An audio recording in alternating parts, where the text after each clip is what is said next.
Lubumbashi, c'est le miroir du Katanga, pour son soutien avant, pendant et après les élections au chef de l'État actuel, qui a bénéficié pendant sa tournée de campagne un soutien indéfectible au catholiques. Mais en même temps aussi, je viens voir comment fonctionne notre parti, parce qu'il va falloir redynamiser le parti à la base. Et par là, espérons déjà commencer à nous préparer pour les échéances de 2023. Mais je ne pouvais pas passer au Katanga, je ne pouvais pas entamer des activités sans passer voir le patriarche Gabriel Koulibaly. Vous savez, nous sommes de l'UDPS, nous avons une histoire. Et tel que vous le voyez, il est toute une histoire pour notre parti. C'est notre fondateur. Il est parmi les 13 fondateurs. Et j'estime, à mon avis, que ce pouvoir lui appartient. Et je suis venu de lui dire de vive voix. Et j'étais très content que lui-même en était conscient et il a dit que c'est mon pouvoir. Il a failli être pendu. Il a fait des prisons pour l'UDPS. Donc le combat qu'il a mené à la création de l'UDPS aujourd'hui produit des fruits.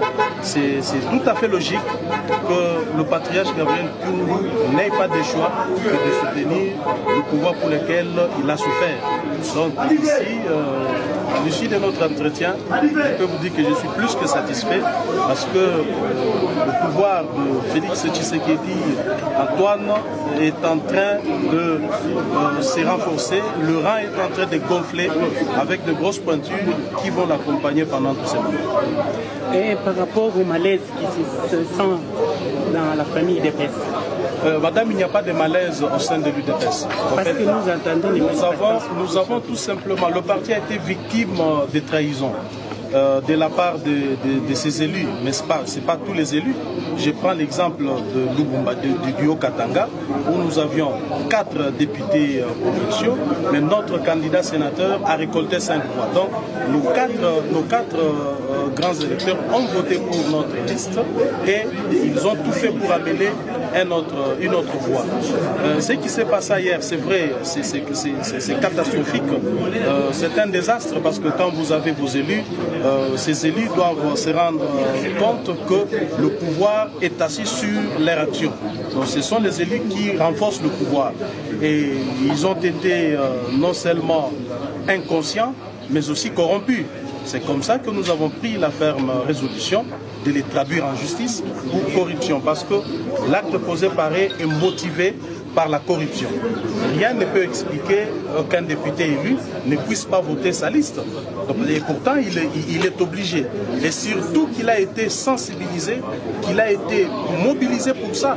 Donc nous croyons que non seulement qu'ils ont désobéi, là, pour les rébellions, leur désobéissance, le parti pourra prendre des mesures disciplinaires appropriées, mais quant à l'acte de corruption, parce que nous ne pensons pas construire ces pays sur fond de corruption. Nous faisons de cette antivaleur notre ennemi juré, parce que si le Congo n'avance pas aujourd'hui, c'est à cause de la corruption qui s'est incrustée, qui s'est installée comme mode de gestion. Et alors, si nos propres enfants se sont permis d'être corrompus, nous pensons que le châtiment doit être d'abord interne. Nous allons les châtier de la plus belle manière, et ça c'est pour donner des leçons aux autres. On dit que les 5 ans sera un 5 ans de lutte contre la corruption, ce qui gangrène notre société, et demain on espère une société moderne, une société développée sans corruption. Un message pour les membres de l'UDPS qui sont vraiment énervés. En fait, j'ai dit à nos combattants ceci, leur désarroi, leur déception est justifiée.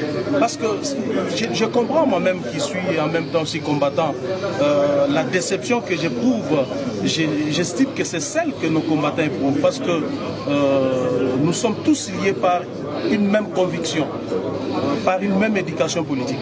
Mais en même temps, je leur dis que la question est prise à bras-le-corps. Nous sommes en train d'examiner de voies et moyens comment non seulement châtier ces députés rebelles, mais aussi remettre de l'ordre dans la boîte.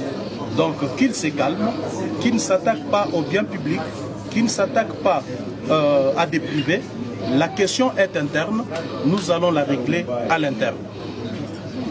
Patriarche Antoine Gabriel Kouanga, vous venez de recevoir le président de l'UDPS, l'honorable Jean-Marc Kaboun. Il va à l'aéroport. Vos sentiments, je suis très honoré par le chef de l'État qui a envoyé un message par la tribune de l'honorable Kaboun pour m'encourager pour ce qui s'est passé à l'Assemblée provinciale et me demander de me ressaisir parce que je suis un combattant et la lutte continue. Et moi, je viens de retourner ma réponse au président de la République. Je ne suis plus opposant. Je suis au pouvoir parce que c'est mon parti qui est au pouvoir, plus de paix. Je viens de réitérer mon appui total à Félix Tshisekedi. Un message à tous les Katangais. Tous les Katangais, debout comme un seul homme, derrière Félix, pour qu'il puisse réussir la mission que le peuple lui a confiée. Merci. Merci.